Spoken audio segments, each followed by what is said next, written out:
A ver, alumnos, vamos a continuar entonces con la clase de personal social. Bien, ya hemos tenido entonces nuestro receso, hemos trabajado cursos antes, pero ahora no vamos a perder las ganas. Ponemos todas las ganas y el empeño para poder atender también esta clase, ¿ya? Esta clase muy bonita de personal social. Dice la historia, ¿no? Nos vamos a hablar hoy día sobre la historia, que prácticamente nosotros vemos que cuando decimos algo de historia es porque estamos remontándonos a conocer un pasado, ¿verdad? Algo que ha sucedido, algo que nos va a servir a nosotros para poder conocer y ponerlo como experiencia en el presente, ¿verdad?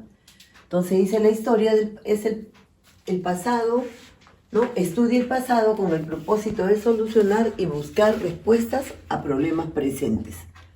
Muy bien, de eso estudia entonces la historia.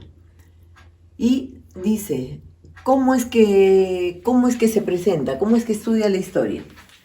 La historia estudia en tres aspectos, ¿verdad?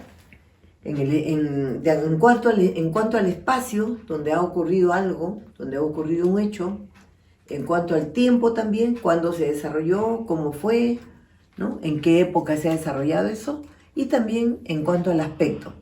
¿A qué aspecto, a qué se refiere lo que vamos a estudiar sobre la historia, ¿verdad?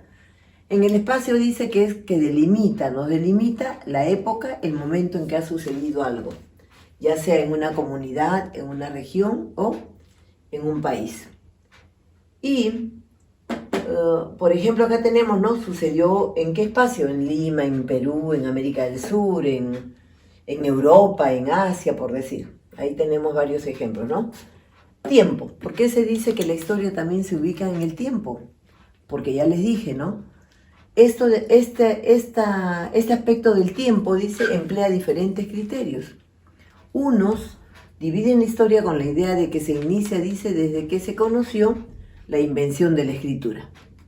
Algunos piensan que desde ahí se debe estudiar y hay que hacer historia, ¿no? Para poder ver sobre el tiempo, dice.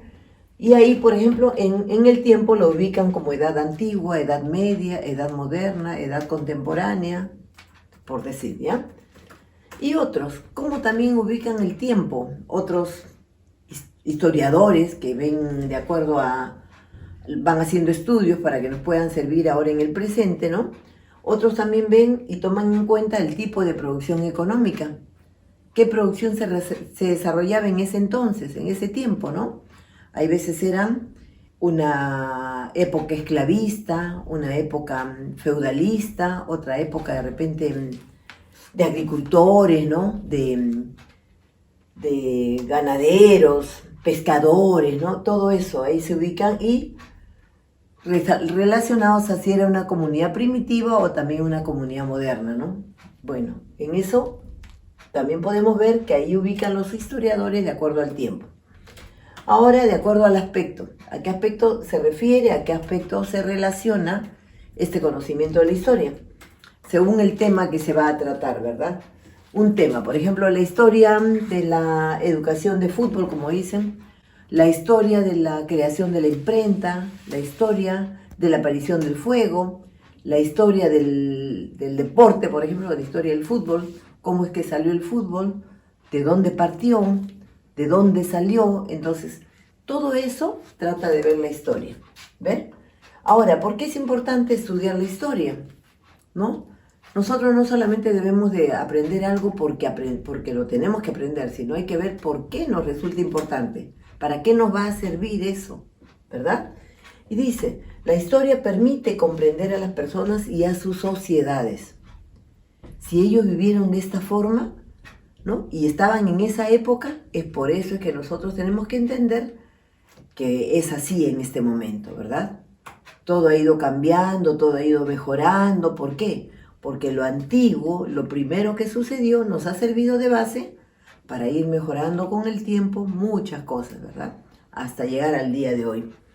Y también es importante la historia porque permite reflexionar, o sea, permite que todos pensemos, ¿no? Acerca del mundo y su funcionamiento. Cómo es que ha ido cambiando. Entonces, cómo es que fue en el pasado, para irlo nosotros, como ya les digo, mejorando en el presente y también de aquí más adelante en el futuro. ¿Qué ciencias auxiliares de la historia hay? ¿Qué son las ciencias auxiliares? ¿No? Hay ciencias que también nos ayudan a nosotros a conocer la historia. Y estas ciencias, dice, son aquellas disciplinas que permiten extraer datos y precisan, ¿no?, la reconstrucción de la historia. Si no hubieran estas ciencias auxiliares, creo que no podríamos de dónde rescatar la historia. No podríamos conocer, por ejemplo, sobre los huacos que hicieron en una cultura, sobre el terreno, sobre qué construcciones también hicieron, cómo se fue conociendo poquito a poquito diversas actividades. ¿Y cuáles son estas ciencias auxiliares? Son, por ejemplo, la arqueología, la cartografía, la paleontología, la geografía, ¿no?, y la paleografía, etcétera, etcétera. Esas son las ciencias que nos ayudan a nosotros a conocer la historia. Por eso se le llama, hijitos, ciencias auxiliares, ¿ya? Muy bien, entonces esta parte de acá, esta página, la van a transcribir. Transcríbanla, hijitos, con mucho orden, muy bonito. ¿Por qué? Porque realmente vamos a tener espacio. Y ya saben que debemos practicar la escritura también, ¿verdad? Un poquito de repente podemos primero organizar los cuadritos bien separaditos. Pueden hacerlo también en el cuaderno echado, ocupando las dos hojitas para que les alcancen los cuadros, ¿verdad? Echadito, y entonces ahí les alcanza y ponen bien el cuadrito con las partes y los espacios como les indica. Y luego vamos a trabajar el libro, las páginas 44 y 45, ¿ya? Está muy bonito para poder desarrollar, y yo voy a estar con ustedes si es que en alguna cosita necesitaran algún apoyo.